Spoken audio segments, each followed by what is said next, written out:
লবণ দিয়ে তরকারি রান্না করেছিস, আবার মুখে মুখে কথা বলছিস।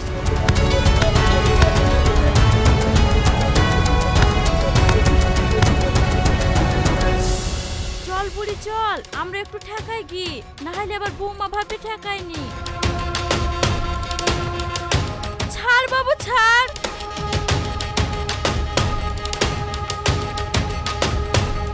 মা ছাড়ো তো তুমি, ওকে আজকে মেরি শার্ট করে ফেলবো। ও রান্না করা জানে না, তরকারি তো অত লবণ ঝাল দিয়েছে কেন? রান্না করার সময় মন কোন দিকে থাকে? ও মা গো, আমার খুব লাগছে, আমাকে ছেড়ে দাও। আমার খুব লাগছে, আমাকে আর মারো না গো। আবার মুখে মুখে কথা, তোর কিছু বলেছি?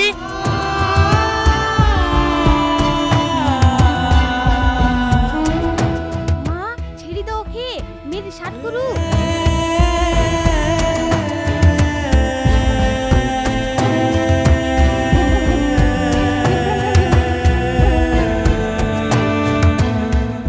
উঠো বৌমা উঠো, কোথায় লেগেছে? ভাবি খুব লেগেছে না? বৌমা স্বামী সংসার করতে গেলে কত অশান্তি ভোগ করতে হয়, কত মার খেতে হয়। আমরাও কত মার খেয়েছি, তো অত কান্দার কি আছে? লেও লেও উঠো, ঘরে যাও, যেই দুটো ভাত খেয়ে লাও গা। উঠে চলে যাবা তো, থাল বাসনগুলো কে গুছাবে? খেয়ে দেই, থাল বাসনগুলো গুছিয়ে মেজে লাও গা।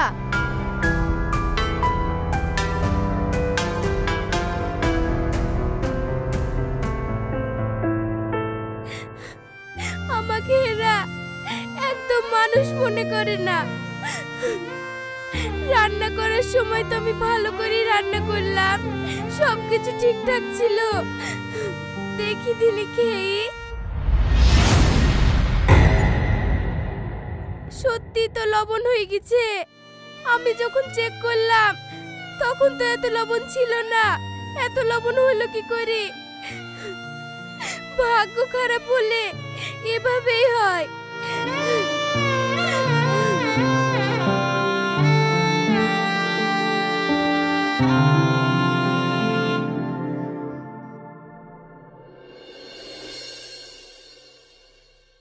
ওগো, পিতির আব্বা যে বলেছিল সোনা দানা, ঘর সাজানো জিনিস, টাকা পয়সা কদিনের মধ্যে দিয়ে যাব, তো কই এখনো তো দি গেল না। পিতিকে ডাকো তুমি, দিয়ে জিজ্ঞাসা করো ওর বাপের সাথে কথা মতো হয়েছে কি, কবে জিনিসপাতি দিবে। বৌমা, ও বৌমা।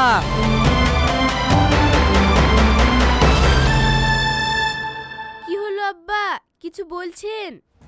তোমার আব্বা যে আমাদের বাড়িতে জিনিসপাতি দিতে আসার কথা ছিল, তোমার সাথে কোনো কথা হয়েছে? তোমার আব্বা কবে আসবে? না তো, আব্বার সাথে কোনো কথা হয়নি তো। তার মানে তোমার আব্বা মনে হয় আর জিনিসপাতি দিতে আসবে না, মেয়েকে গতি দিয়ে হয়ে গেছে। এখন আর মাথায় কোনো টেনশন নাই, তুমি এক্ষুনি ফোন করো, দিয়ে জিজ্ঞেস করো জিনিসপাতি কবে দিতে আসবে। জিনিসপাতি না দিতে আসলে মেয়েকে এক্ষুনি নিয়ে যেতে বলো। ঠিক আছে, আমি এক্ষুনি ফোন লাগাচ্ছি। তুমি আবার এখানে সঙ্গের মতো দাঁড়িয়ে আছো কেন? যাও, বাইরে কোনো কাজ থাকলে করো গা।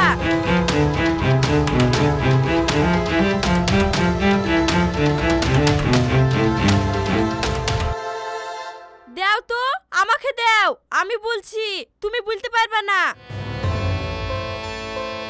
হ্যালো বিআই বলেন। আমি বিআই না, আমি বিয়ান। হ্যাঁ বিআই বলেন। আপনার যে জিনিসপাতি নিয়ে আসার কথা ছিল, কই আসলেন না? হ্যাঁ হ্যাঁ, আমার সবকিছু রেডি হয়ে গেছে, কাল পরশুর মধ্যে আসবো। হ্যাঁ হ্যাঁ ঠিক আছে, তাড়াতাড়ি দিয়ে যান। দেখিছো, আমি বললাম বলে আদায় হইলো, তুমি বললে হইতো না।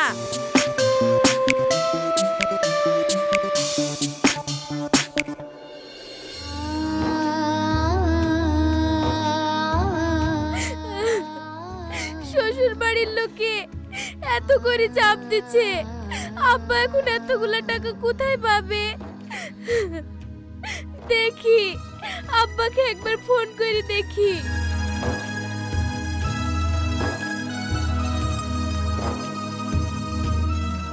হ্যালো আব্বা।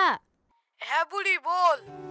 আব্বা, এরা যে এতগুলা জিনিস চাইছে, তুমি এতগুলা জিনিস কিভাবে ম্যানেজ করবা? না হয় থাক, কোনো কিছু দিতে হবে না, কালকে আসো, আমি তোমার সাথে চলে যাব। না বুড়ি, স্বামীর সংসার তুই আসতে হয় না। তুই যদি এখান থেকে আসিস আবার তো অন্য জায়গায় তোর বিয়ে দিতে হবে।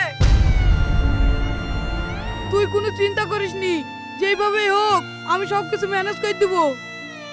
ঠিক আছে আব্বা, এখন রাখছি, পরে ফোন করব।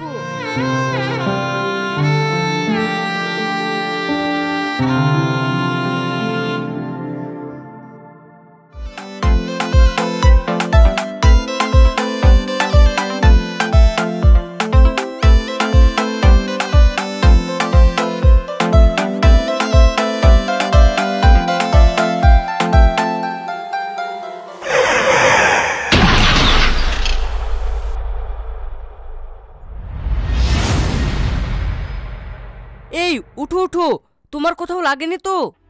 দেখে গাড়ি চালাতে পারেন না, এখনো যদি আমার কিছু হয়ে যেত। তোমার মতন সুন্দরী মেয়েকে দেখে হ্যান্ডেল কি আর ঠিক থাকে? ও, আমি বুঝতে পারিনি, কিছু মনে করো না প্লিজ। আরে আপনার হাত কেটে তো রক্ত বেরোচ্ছে।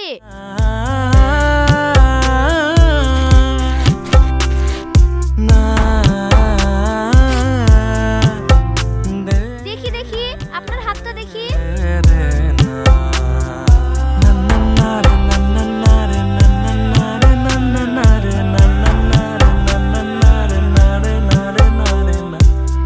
আচ্ছা, তোমার নাম কি? আমার নাম শাবনাম, আর আপনার নাম কি? আমার নাম সাকিব। আচ্ছা, আপনাকে তো কখনো দেখিনি, আপনার বাড়ি কোথায়? আমাকে আপনি আপনি করছো কেন? তুমি বলো। যাই হোক, তোমার সঙ্গে কথা বলে বেশ ভালোই লাগলো। তোমার নাম্বারটা দাও, তুমি সুস্থ আছো কিনা সেটা জানা হবে। ঠিক আছে, টুকে নাও।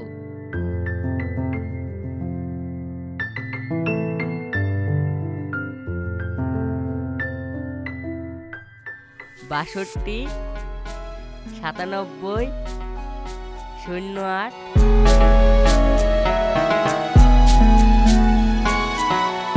এখন তাহলে আসি, আবার পরে কথা হবে।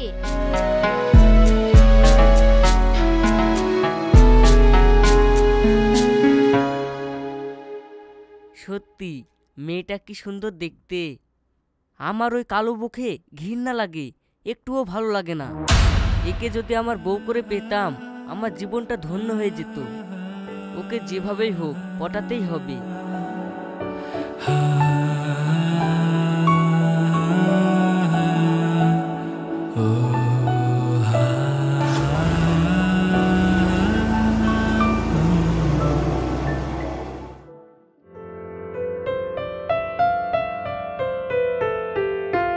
বিয়াইন, ভালো আছেন?